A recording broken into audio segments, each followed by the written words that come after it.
Hello everyone, I'm the Artie Dans from Asian Film Fans. You may be watching this on both the Asian Film Fans channel or the Artie Dans channel, regardless of which one. Thank you for watching this video.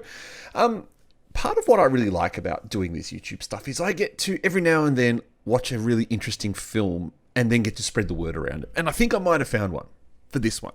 This is a movie from Mongolia called Aberrance, which has the potential to be a very big movie very soon. And by big, I mean it's probably going to cause some waves around the film circles. So I'd like to show you or tell you a bit about the film. I watched it last night. But first up, let's have a look at its synopsis. Two people, a man and a woman, arrive at a house in the middle of the Mongolian countryside where it appears the woman is suffering from some type of mental illness, and this appears to be part of her therapy. The relationship between the two of them appears to be unknown. However, a kind neighbor who lives next door introduces himself to them. He hears the woman screaming and investigates by peeking through her window, where he sees her body full of bruises and scars. Thinking the man is abusing her, the arrival of her two friends confuses the matter, and after a drunken evening he reveals what he believes to be the truth. But not all is as it seems in this mysterious thriller. Now, the movie's going to be marketed, I believe, as a horror film, but I don't quite think it's a horror film. It's definitely a great thriller film. And the movie does make a reference to Darren and Aronofsky. I can't say the guy's last name, but he's the dude who directed Requiem for a Dream. Great film. One of the greatest films I've seen. So you kind of get an idea if these guys, the maker of this film, is making a reference to him. You kind of get an idea about what this film's going to be about. Now, it very much follows a thriller formula. It is interesting that we do get a film from Mongolia. I've only ever seen one other film from Mongolia. It was a horror film called The Doll. This movie just blows it out of the water. And in fact, I would say that this movie blows a lot of thrillers that I've seen lately, especially from Asia, out of the water. The most outstanding thing in this film, and it's something that you're going to hear a lot about when you hear more about this film, is the camera work. There is a lot of very creative, very clever, terrific camera work. It involves a kind of reverse POV shot. And what I mean by reverse POV shot is that you've got the camera facing the character and the background is moving around it. And it's very, very cleverly done. Some kind of harness that they've stuck on the actors and had the camera full on their face. The closest reference I can give you to something like that would be if you could remember Gonjam Haunted Asylum, where the characters have those GoPros positioned just above their faces so that you can get those reaction shots of their faces. You get something similar. Well, you get that exact thing here, except in much better quality. And there's actually a really fantastic shot where the neighbor is looking up the staircase and the camera goes from being in front of him to just directly behind him. There's also another really great shot between the two main characters where the camera just keeps flicking between them. It's really clever. Some really, really fantastic camera work.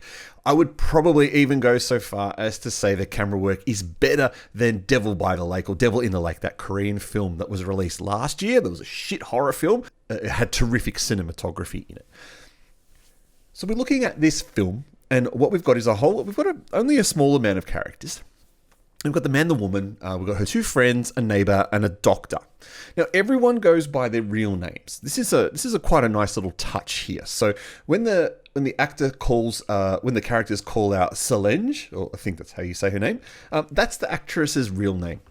So that's not something you see very often in films. Certainly not something that you see often in scripted films like this. You'll see it in things like, again, Gonjam Haunted Asylum, where they're this kind of faux reality TV shows, but you don't see it in a scripted movie.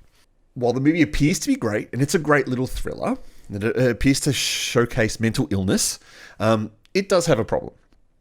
And the problem lies in its ending. Now, if you're one of those people who likes everything spelled out to them very, very clearly, the movie's going to let you down at the end because it alludes to a lot of things, but it never explicitly tells you what's going on. And you kind of can get a fair idea about what's happening by the end of the film. But if you're after a definite answer, yes, that's exactly what the film's about, you're not going to get it here. Now, it may be partly due to the version that I watched and the subtitles that were available, and we may see if it does get picked up for international release, with the international subtitles that go, it may improve on that ending and make it a little bit more easier to understand.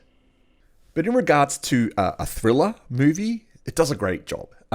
There's nothing really new here, but it does piecemeal those little bits together quite slowly. Drip feeds you that information. And of course, like a great thriller, it does set up some red herrings. And straight away, you're thinking that who are these two people? There's no information given at the start about who these two people are. You find out at least a good 30 minutes into the movie the actual relationship. Now, you can maybe picture together what it could be, but, the person I was watching it with and I, together, we were discussing, are they father-daughter? Are they brother and sister? Are they husband and wife? Is he a doctor and she's a patient? So the movie does a great job in leaving that ambiguous, trying to think who these two characters are. But I do understand that this film has been or is being very much considered for an international release. So I'd like to think maybe you've heard it here first on the Artie Dans or the Asian Film Fans channel, a movie called Aberrance, a play on the word abhorrent. If you'd want to know what abhorrent means, you're probably best up looking at the dictionary because I don't think I'm the greatest person to explain what words are. But essentially, abhorrent means something truly terrible or truly disgusting. And I think by the end of the film, that does make sense. I think Mongolia is probably not a country a lot of people would associate with filmmaking. So thus, the person who provided this movie said to me, what a great film for Mongolia. And I wrote back and said, no, what a great film, full stop. I don't think we should be looking at films by the lenses of just of the countries that they're produced, because it's not fair to say, because it's a Mongolian film, it deserves to be scored higher.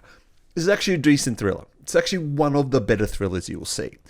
And while the ending, like I said, the ending does slightly let the movie down, the pacing and the build-up is really well done.